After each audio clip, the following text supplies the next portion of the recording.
What's going on, everybody? Robert back again with another video for you guys, and today I got some special news for you.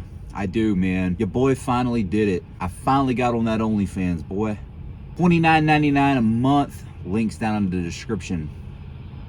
No, but in all seriousness, guys, I didn't get on OnlyFans. I don't know if I have like the complexion or the beauty to be on OnlyFans, you know what I mean? But anyway, it's a story for another time. But your boy did go ahead and switch to nights. It's good for me because I finally made the switch, got back over to nights. Started at nights when I first started working here at Next here, but went and switched to days, not by my own doing. Thanks, Chris, if you're watching this video. But yeah, the reason why I made the switch to nights is because I get paid, I think it's like, what, $2 more per hour. So instead of being at 31, now I'm at $33 an hour, which is pretty nice. Having that extra money come in, help me pay for flight school, guys. So yeah, that's still a thing. So we are still going to flight school, help me pay for my flight school. So that's why I switched over to nights, switching over to the dark side. But yeah, I've always enjoyed working nights. I don't have any issues working nights. I can sleep perfectly fine during the day. When I was OTR, most of my driving was at night because just less traffic, less crap to deal with. But today, guys, in this video, we're gonna be going over some comments that I had on a video that I posted. Actually, a few videos that I posted. I just picked like the best comments and things that I haven't replied to yet, and that's what we're gonna go over today, dude, guys. So I'm gonna read out the comments to you guys and then answer those comments. So yeah, that's what we're gonna do today, and I'm trying to make this like a normal thing. So, you know, leave your comments in the comment section. I'll pick out the best ones, things that I haven't answered before in other videos, and we'll go over it in these. I'll try to do like one a week or something like that. We'll see how it goes, see how busy I get and everything. But yeah, let's go ahead and go over the comments right now. But hold on, just one thing. If you guys aren't already subscribed to the channel, go ahead and hit that subscribe button, guys. It's free for you. It means the world to me. So make sure those bell notifications are on so that you guys will get notified every single time that I put out a content. Let's get into it. So I'm gonna be reading them off the iPad here. So our first comment, we're just gonna get into it. So first comment is coming from Fat Bald Guy. All right, wonder if he's fat and bald. Just wondering. Anyway, he says, it was the constant yo-yo. Work this week sitting around, no money the next. Pay cut when things get slow, sketchy equipment, running outlaw, constantly on call 24/7. We're on, some jobs are on call 24/7. Not every job, but some jobs are. Only paid for when you work. Being qualified for jobs only to watch newbies with no experience get the job. Then there's the politics. Then COVID. 2 weeks, not sure what that means. 2014 to 2020, I guess that's the time he was working out here. Was enough BS. The oil field isn't steady, dependable pay. It is very expensive to live there if the money isn't good. Yes, it is. Jobs that I see now pay less than they did in 2014, although everything is 3 times as much. All right, so this comment here from Fat Bald Guy, and thank you, Fat Bald Guy, for leaving this comment. Very interesting. So I'm guessing he worked out here in 2014 to 2020, and I actually started in 2014 in West Texas. And yeah, for the most part, what he's saying is kind of people's experience out here in the oil field. I say some people's experience. It's been my experience too, especially when things get slowed down. It is a constant yo-yo. It's up and down. With some jobs, it's like, okay, we have work this week, we might not have work next week, and it's just constantly like, I have no idea what's going on, or if I'm going to even make any money next week. So how am I gonna, you know, plan out and pay for my bills? So yes, that is true. And we saw a lot of that, I want to say, right before the 2016 election. There was constant, you know, there was a lot going on then. Oh, at least I saw it more prevalently, I guess I say prevalently, during or before the 2016 election. And yeah, that's when oil prices dropped. Obama was still in office. So yeah, I did see that. I mean, oil field is what it is. Not really steady, dependable pay unless you get with like a frat company where you're like, okay, we're going to be working, you know, I'm guaranteeing you like 12 hours a day or 14 hours a day or whatever it may be. Or let's say a drilling rig where you're working 12 hours or 14 hours, however many hours the dudes work. I have no idea. I mean, he's not wrong here. I'm guessing he had a bad experience, but I mean, he did stay out here for a while. 2014 to 2020 is not like a short stint. So guys, newbies will get the job with no experience for sure. I've seen that too. That is true. There is politics involved, dude. So like I said, like most of the oil field jobs, it's about who you know, not what you know. All right, next comment's coming from George Gonzalez, 8818. Will they hire with a California CDL? Yes, George, they will hire you with a California CDL for sure, dude. Just like any other trucking company will hire you with an out-of-state CDL. All right, guys, now This one's pretty funny. Coming from Bubba Rub 1839. Single man can bank if he stays away from the bars and hoes. For sure, man. Yeah, you can, dude. Just yeah, don't get involved. There's a lot of guys that get out here and they get involved in drugs, partying, and women. For sure, take my advice on it, dude.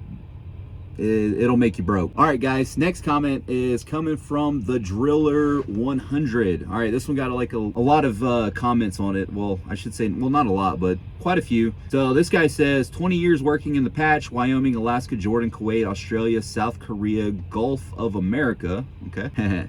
Donald Trump. Mexico to the Gulf of America. Papua New Guinea, South Africa, Norway, and finally the blank hole in West Texas. I have only worked 14, 14s, 21s and 21s, 28s, 28s, 35s, 35s. The few years, I'm guessing I made 70 to 90. Since 2006, I made between 100 to 250,000. Let's be clear that I worked on drilling rigs, okay? All right, you worked on drilling rigs. I don't consider driving a truck oil field. Okay, all right, we'll get to that. I'm now a company man, have been for 7 years. I have a 4-hour drive to work. I do 14 days of easy work and come home worth 32,000 for my 14 days work. Laughy faces, all right?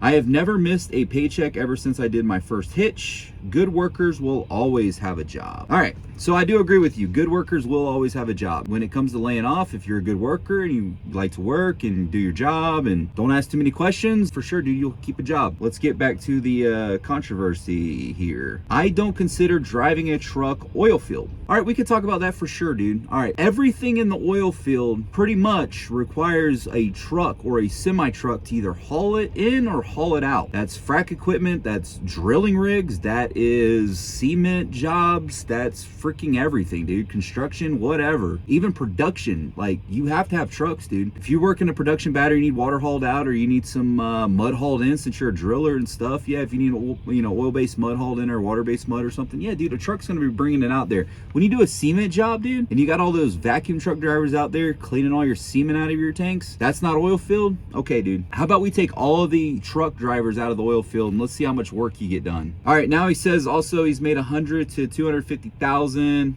All right, fair. If you're a company man, yeah, I can see that. Yeah, you company men do make pretty decent money. Not all of them, but most of them do. And now consulting is a completely different story. Yes, consultants will make a ton of money. You can consult for an oil company on different aspects of the oil field, and yeah, you make pretty decent money. But for the rest of us out here that are just, you know, we don't have any like specific schooling like petroleum engineering or anything like that, or we didn't have that opportunity to work for an oil company. Yeah, I mean, this isn't really for all of us. I mean, 100,000 to 250,000 consistently, that just doesn't work for everybody. That's not the majority of oil field workers. Anyway, thanks, Driller. Next comment. I guess this guy is talking about trucking in general, and I kind of agree with this statement here.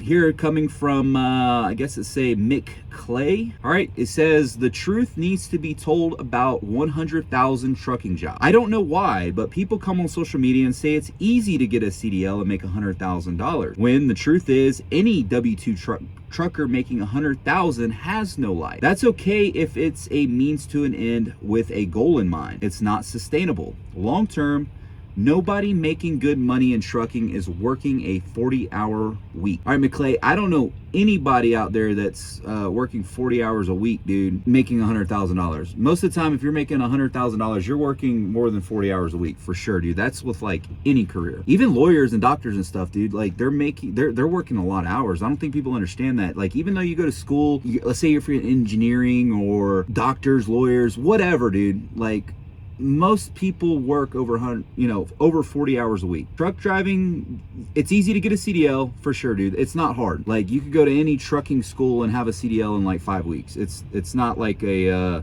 barrier to entry is like extremely high. Like, it's not like going to a 4-year college or getting a degree or anything. It's not like that. Like 5 weeks, or let's say 8 weeks or whatever it is, you can have a CDL. It's not difficult to get a CDL. Now, to make $100,000 is a different story. Most people that are OTR that get out of school, like let's say they're fresh out of school and then they go work for a company, and let's say it is OTR, you're not going to be making $100,000. That's for sure. That's the truth. Like, I don't really know. I got fortunate that I got an oil field job. That was good. And yeah, I made $100,000 my first year, but I was in the oil field. I wasn't OTR or anything like that. I never worked for like Swift or one of these other companies like that. So I didn't take the traditional route, but yeah, for most people, just to get a CDL and then make $100,000 or think you're gonna make $100,000, dude, it's a lot harder than you think. It's a lot of hours, it's a lot of work, and yeah, you don't really have a life to make that. Now you could go different routes. You come out to the oil field, make $100,000, but still you're gonna be working a lot of hours. So yeah, I do agree with you there. It's a lot of hard work, dude. Nothing's easy in this life. You think it's easy if you think that you're gonna have an easy run at it. Sorry to say, guys, like you gotta work for it, dude. I mean, it's not like gonna be handed to you at all. But yeah, good comment, McClay. Thanks, man. Appreciate it. All right, next comment, guys. Class 6 roads. All right, boom and bust. Worked in the patch in the 70s and 80s on drilling rigs in South Texas. Away from home all the time. Was a great life for a young man. I was lucky, still have all my body parts. For sure, dude. It's good to have all your body parts. I'm glad you have all your body parts. And yeah, I worked in South Texas. I worked in South Texas last year with Next Year.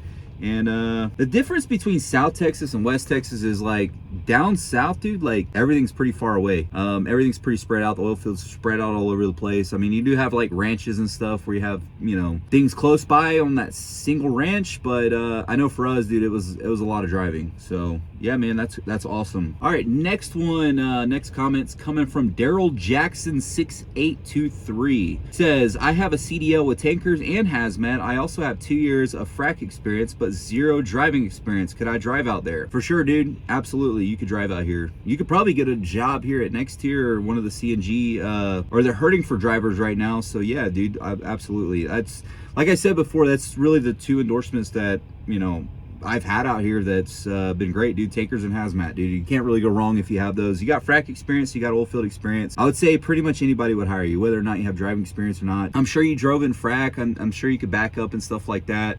It's really up to you. I mean, I don't know how you drive or anything, but I don't see why not. I mean, they pretty much hire anybody out here in the oil field, so I don't think you'll have any issues getting hired in the oil field. All right, guys, so that's the comments. That's what I had for you guys. If you guys want to see more videos like this, I'll try to do one, you know, at least once a week, maybe every 2 weeks or something like that. Like I said, it's been busy for me out here. I got flight training, so I have to do a lot of studying stuff. So just getting ready for my check ride, which should be pretty soon. So I should be a private pilot pretty soon. The last time I was home, it was super windy, so I didn't get to fly very much. But yeah, you guys have been asking about how flight training is going. It's going pretty well. It's cool, dude. I like flight training. Like I said, I don't want to be doing the oil field forever. I am getting into becoming a pilot. If you guys didn't already know that. So yeah, I'm in flight training right now. So well, it's going, dude. It's going. I know a lot of you guys have been asking about it, how it's been and everything like that. It's great, dude.